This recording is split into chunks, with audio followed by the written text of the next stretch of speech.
The profile of a good disciple maker is, first of all, found in the Gospels in the person of Jesus. I think Jesus was very serious in his relationship to his Father. He took precious time away from his busy schedule to pray and to communicate, to commune with the Father.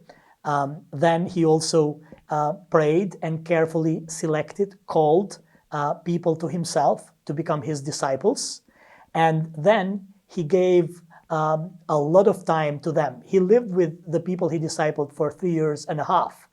During his public ministry, he spent time doing a lot of great things, teaching, healing, doing miracles. But he was very much given to the 12. And he taught them, he gave them responsibilities, he corrected them, he disciplined them, he evaluated with them after he sent them on missions.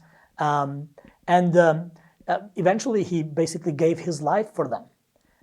So the profile of a good disciple maker, the one we should look at is Jesus. So he is the best profile of a disciple maker. Of course, then other people in the New Testament became very good role models for us to follow. And we can think of Paul, how he discipled, how he invested time and energy, and how he invested his life in people like Titus and Timothy and his other co-workers.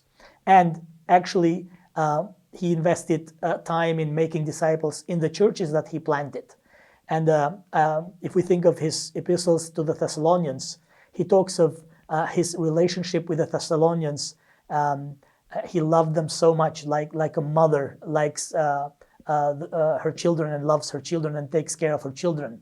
He was hardworking. He didn't become a burden on those he was discipling.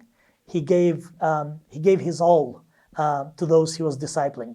So Paul is a great role model of a disciple maker. And the New Testament provides all that we need to draw up a profile of a good disciple maker. But again, we always have to go back to Jesus.